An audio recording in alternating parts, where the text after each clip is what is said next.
Imagine a world where the biggest players aren't just fighting with guns and bombs, but with minds and strategies. A world where a single misstep in the geopolitical game can change everything: economies, alliances, even the very map of the world itself. This isn't some dystopian future, this is the reality we're living in today.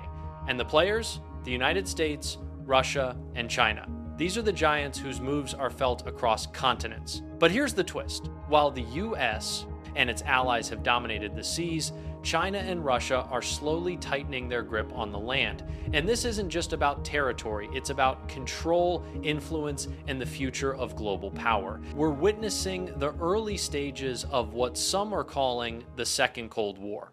Now, you might be thinking, isn't this just like the last one? The answer is, it's different. It's not about direct combat on the battlefield. It's a silent war, an ideological, economic, and military struggle that's playing out in ways we're just starting to understand.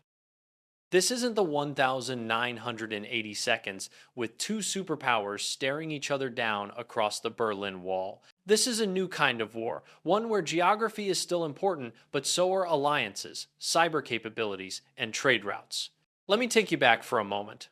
Think about the United States, the original maritime empire. When the US started growing in the 19th century, it wasn't because of land alone. It was about the seas, the trade routes, and the power of naval dominance. While Russia and China built their influence through land, the US understood something crucial. The world's wealth was on the water. They didn't just look at maps of their own continent, they looked at the world at the oceans and saw a road to power. Fast forward to today, and it's still the same.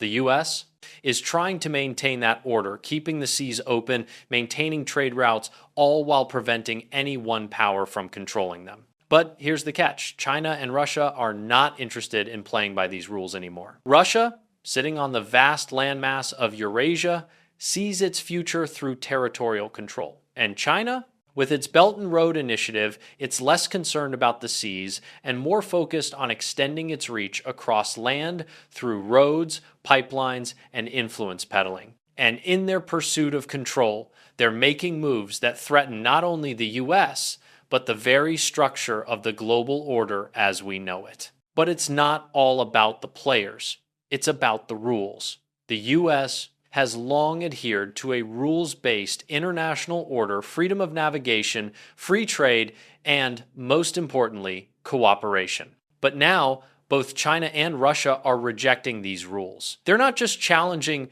the US military might, they're challenging the very idea of an open and free global system. What does that mean for the world? What does that mean for the Second Cold War?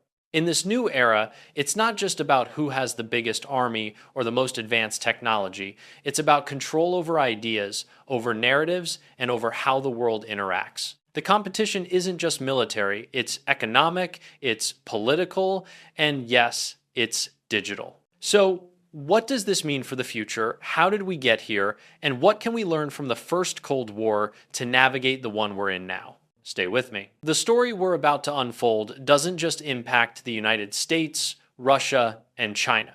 It impacts everyone, from you sitting at home to the distant corners of the world. To understand where we're headed, we need to take a step back. Let's look at the history, specifically, the history of how nations build their power and influence. We're talking about the contrast between maritime empires and continental empires. The United States, for example, has always been a maritime power. From the very beginning, its strength came not from the vastness of its land, but from its control of the seas. Think of the Navy, think of global trade routes, think of the power to protect those routes with sheer military might.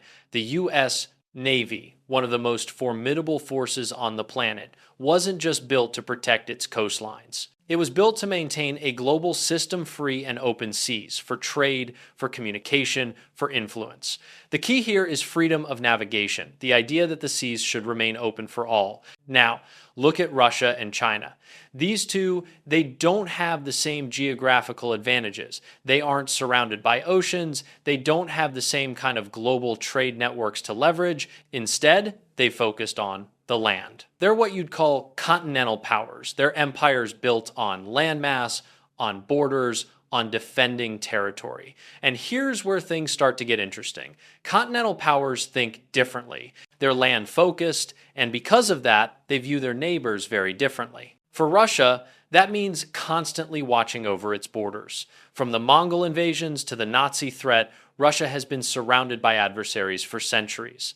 Their primary focus has always been land security, which is why their military strategy has always revolved around defending the vast stretches of land that make up the Russian Federation. The same goes for China. Its historic view of the world has been shaped by the need to secure territory, from the Yellow River to the fringes of the Gobi Desert. But while Russia and China might have landmass, they face a huge problem. They're surrounded by people who don't like them, and that's where the tension begins. When you rely on land as your main source of power, every neighbor becomes a potential threat. Russia, for example, has more borders than any other country in the world.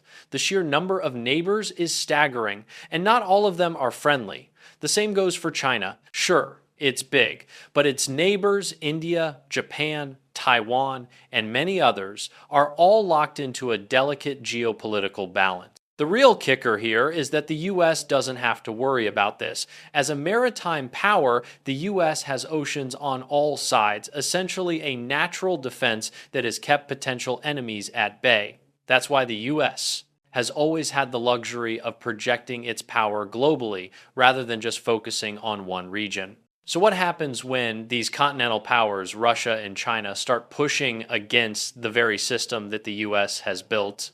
They're not just challenging the US, they're challenging the entire rules-based order that's kept the peace for decades. And in doing so, they're setting the stage for something much bigger, a second Cold War, with consequences that will ripple through every corner of the globe. The question is, how do we respond? What can we learn from the Cold War of the past to deal with the rising powers of today? Now that we've seen the rise of continental powers like Russia and China challenging the maritime order, let's rewind and examine how the first Cold War ended. What worked back then, and can we apply those same strategies to the new geopolitical struggle unfolding today?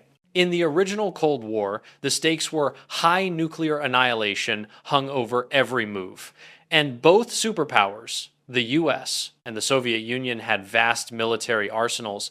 But it wasn't just about bombs and missiles. The war was won through a combination of economic pressure, strategic alliances, and a battle of ideas. One key strategy that the US used effectively was what I like to call the war of attrition. Instead of engaging in direct combat with the Soviet Union, the US relied on proxy wars supporting smaller conflicts around the globe where both superpowers could fight for influence, but without escalating to full-blown nuclear war. Think Vietnam, Korea, and Afghanistan.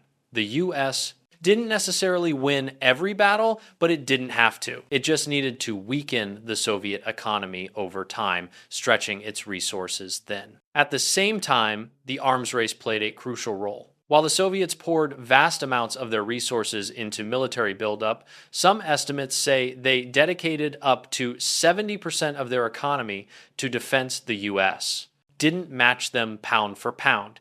Instead, they developed innovative military technologies like the nuclear-powered submarine. These technologies were game changers.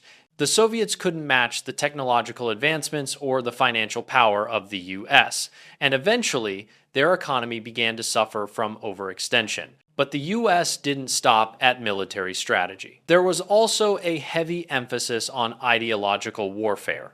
The US used media, propaganda, and diplomacy to promote the values of liberal democracy, free markets, and human rights. Radio Free Europe, Voice of America, these broadcasts were beacons of hope for oppressed people in Eastern Europe, spreading the message that there was an alternative to the Soviet system. And that was powerful. Fast forward to today, and the strategy needs a little tweaking.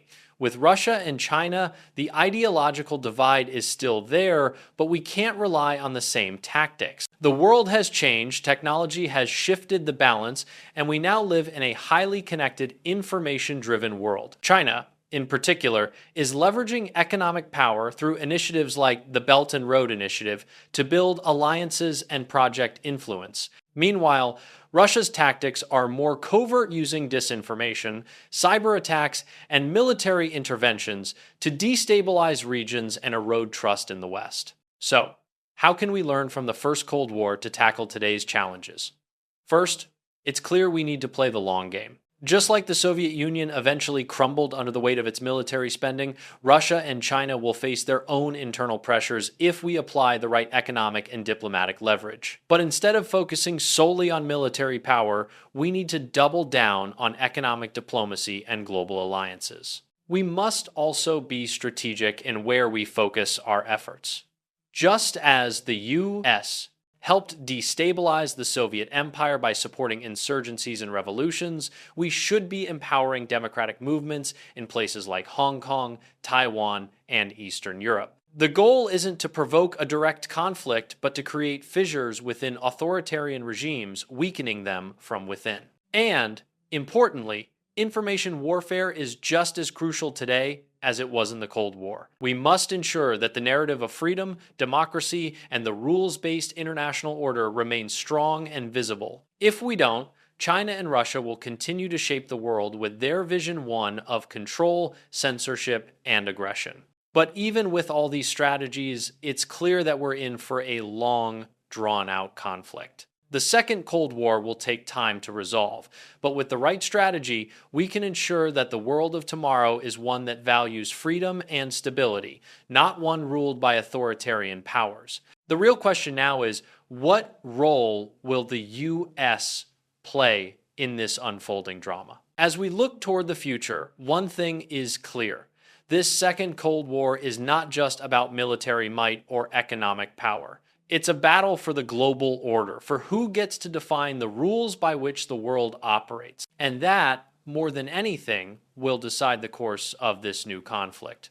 So what's next? What should the US and its allies do to ensure they come out on top? First and foremost, alliances will be key. The old Cold War saw the US rallying NATO and other democratic nations around the banner of freedom and security. Today, the world is more interconnected than ever, and alliances can no longer be built solely on military strength. Instead, the US needs to foster deeper, more diversified alliances, not just with traditional European and Asian partners, but with emerging democracies in Africa, Latin America, and even parts of the Middle East. China's Belt and Road Initiative is a clear attempt to build a new kind of global alliance based on economic dependency. The US must counter this by offering a more attractive alternative: partnerships built on mutual respect, shared prosperity, and democratic values. One of the most effective tools the US can use in this regard is economic diplomacy. While military power is essential, it's no longer the only power in the world. The US has long been a leader in global trade and technology, and this is where the future lies. By leveraging trade agreements, technology partnerships, and investment in infrastructure projects in developing regions, the US can offer a better model than the authoritarian state-controlled system China and Russia are pushing.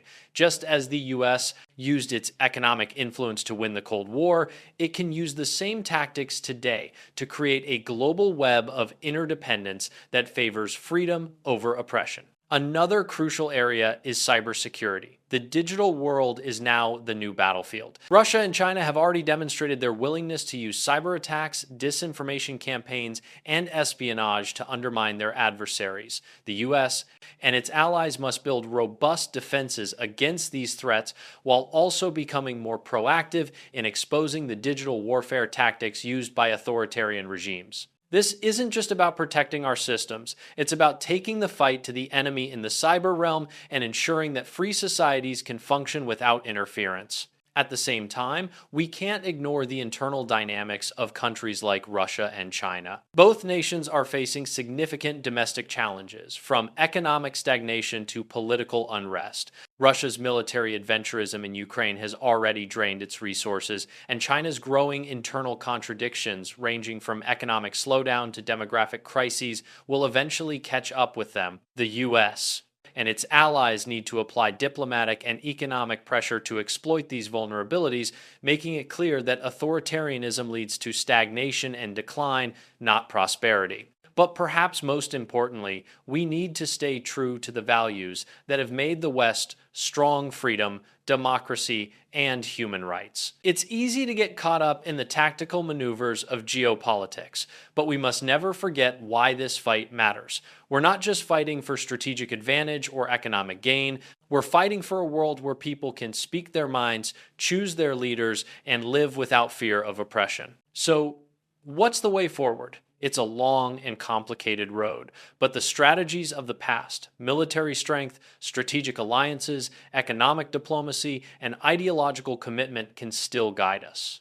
The Second Cold War won't be won overnight, but with patience, intelligence, and the right strategies, the US and its allies can not only survive, but thrive in the New World Order. As we navigate this new era, it's crucial to remember that we're not just fighting to preserve our own way of life, we're fighting for the future of freedom itself.